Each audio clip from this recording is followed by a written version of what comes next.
sweetheart. You ready to go into store? Elaine Young and Aaron MacArthur know their way around Children's Hospital. As reporters, they've told the stories of young patients here before. What's going on? What's going on? But today, the couple are here as parents, bringing their daughter Addison for one of her bi-weekly visits. Doctors are checking her blood flow, looking at the size of her heart, and making sure all her tiny veins are working properly. Sometimes you forget, and then you see the scar, you're like, oh. And it's become so normal for us to see it, like when we're bathing her or when we're changing her, that you forget that that's not what a normal baby looks like. Okay, ECG. 5-month-old Addison had a normal birth. Ultrasounds during Elaine's pregnancy detected no problems, and the healthy little girl arrived just before her due date. At home, she slept and ate well, but after 20 days, Addison's happy disposition changed. She just was crying in this really sharp, sort of high-pitched wail. We'd never heard it before.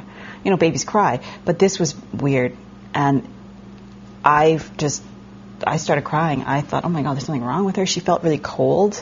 Elaine and Aaron rushed their daughter to emergency. Doctors initially suspected an infection but weren't alarmed until an ultrasound hours later revealed the problem was her heart.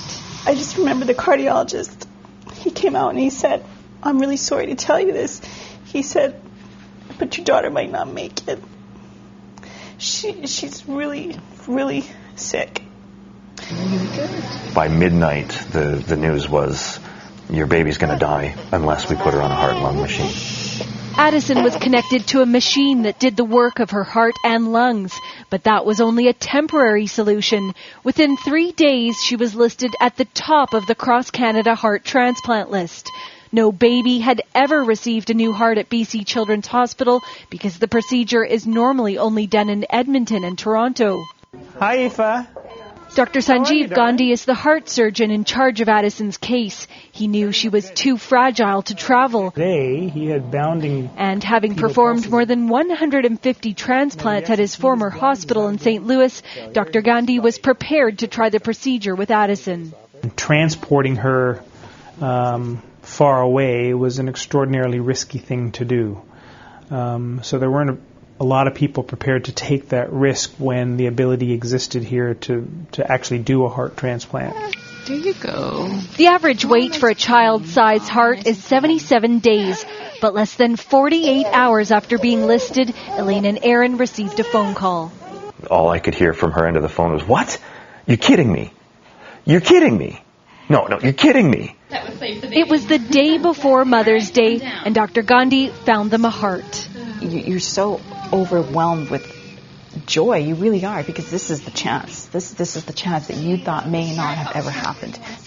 And then, 2 minutes later, it's the thought that, oh my God, that means that some other little baby, like another little baby, because the hearts have to be the same size. Yeah. Isn't going to make it. Addison's surgery went well, but her new heart took time to beat properly on its own. For the 4 weeks she was in hospital, Dr. Gandhi was at her side every day. Yeah, there are no days off for these people. I mean, the surgeons, the nurses, It's amazing. Yeah, it is something else just to watch those trained professionals work. They were dedicated. Big plane for such a little heart. Yeah. And then there are the professionals who don't often get recognized, like the pilots who flew to an undisclosed location to pick up the donor's heart. Precious cargo that gave one little baby a second chance. This is the first time I've ever met someone that's received one of the organs that we've moved, so it's quite exciting and kind of surreal. Every day she gets a little Addison's bit of routine now involves regular anti-rejection drugs, which she'll need for the rest of her life. Her parents know it's a minor inconvenience compared to the sacrifice made by another family they've never even met. And you think about organ donation for yourself, maybe your spouse, but you don't think about organ donation for your children. Head and shoulders, knees and but toes.